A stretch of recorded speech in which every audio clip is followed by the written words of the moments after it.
Hello friends, മിക്കവാറും വീടുകളിൽ ഇടയ്ക്കിടെ തയ്യാറാക്കുന്ന ഒരു റെസിപ്പി ആയിട്ടാണ് ഞാൻ ഇന്നിവിടെ വന്നിരിക്കുന്നത്.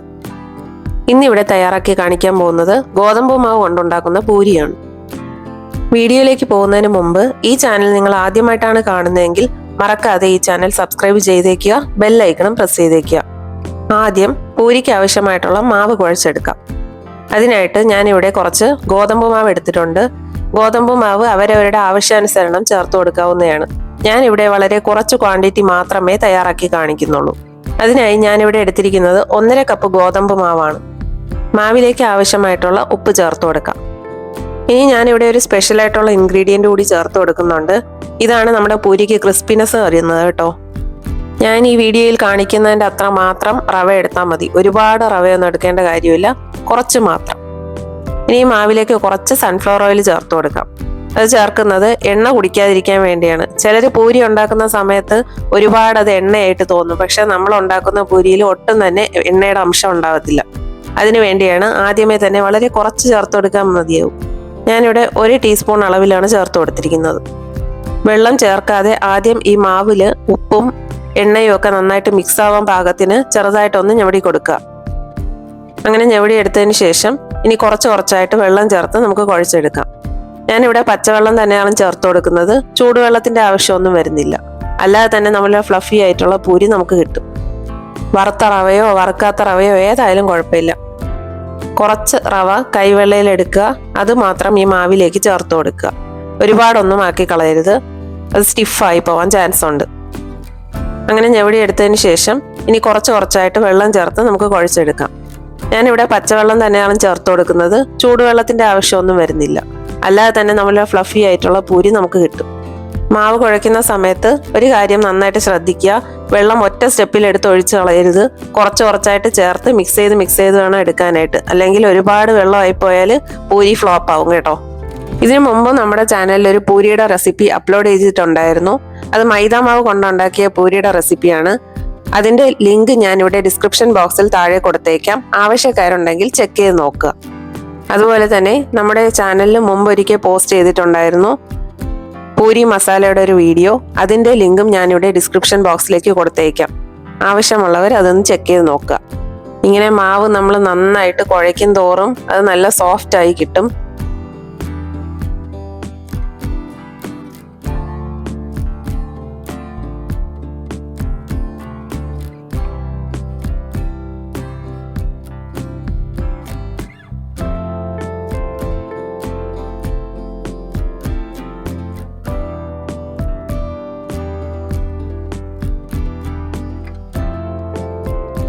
അതിന്റെ കൺസിസ്റ്റൻസി എന്ന് പറയുന്നത് നമ്മുടെ കയ്യിൽ ഒട്ടിപ്പിടിക്കാതിരിക്കണം മാവ്. അവസാനം നമ്മൾ കുഴച്ച് കഴിയുമ്പോഴേക്കും പാത്രത്തിൽ ഒട്ടിപ്പിടിക്കാൻ പാടില്ല, കയ്യിൽ ഒട്ടിപ്പിടിക്കാൻ പാടില്ല. അതായിരിക്കണം അതിന്റെ കൺസിസ്റ്റൻസി.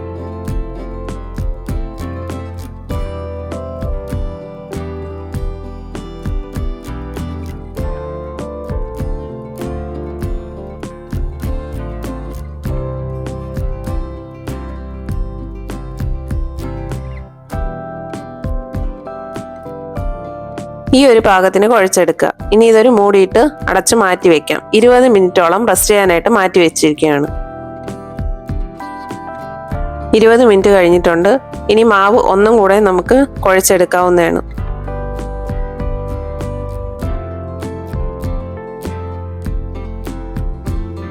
ഇനി കുഴച്ചെടുത്ത മാവ് ചെറിയ ഉരുളകളാക്കി മാറ്റി വെക്കാം.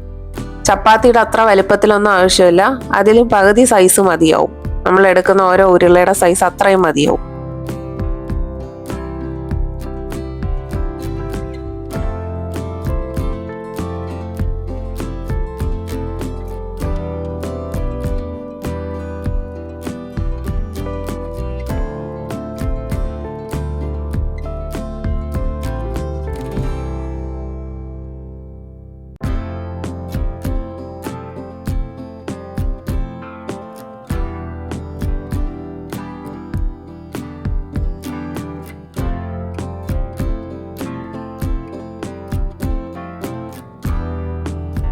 പാത്രത്തിലേക്ക് എണ്ണ ഒഴിച്ച് ചൂടാക്കാനായിട്ട് വെക്കാം. ആ സമയം കൊണ്ട് നമുക്ക് പൂരിയുടെ മാവ് പരത്തിയെടുക്കാവുന്നതാണ്.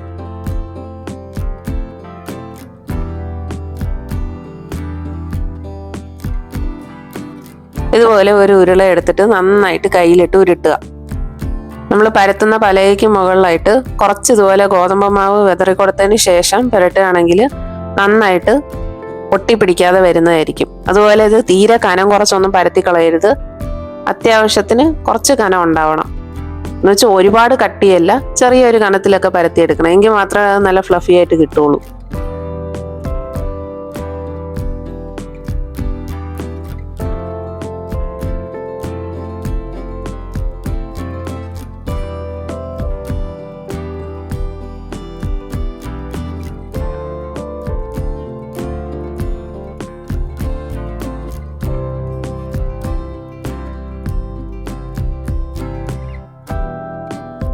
ഇപ്പോൾ ഒരെണ്ണം നമ്മൾ പരത്തിയെടുത്തിട്ടുണ്ട്. ഇതുപോലെ ബാക്കിയുള്ള ഉരുളകളും പരത്തിയെടുക്കാവുന്നതാണ്.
ഈ ഒരു കനത്തിലും വലിപ്പത്തിലും ഒക്കെ വേണം പരത്തിയെടുക്കാനായിട്ട്.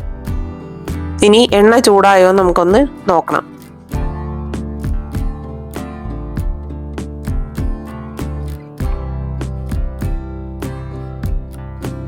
എണ്ണ നന്നായി ചൂടായി വന്നിട്ടുണ്ട്.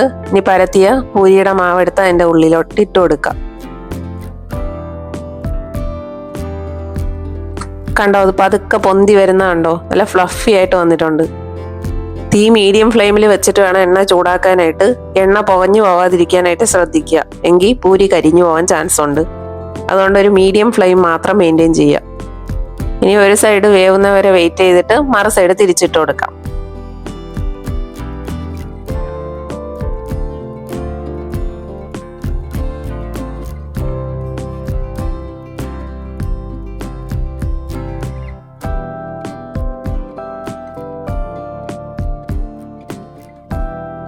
കണ്ടോ, ഒരുപാട് എണ്ണയൊന്നും ഇല്ലാത്ത നല്ല ഫ്ലഫി ആയിട്ടുള്ള അടിപൊളി പൂരി ഇവിടെ റെഡി ആയിട്ടുണ്ട്.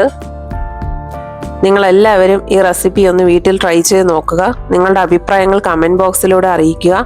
മറക്കാതെ ഈ ചാനൽ ലൈക്ക് ചെയ്യുക, ഷെയർ ചെയ്യുക ആൻഡ് സബ്സ്ക്രൈബ് ചെയ്യുക. Thanks for watching.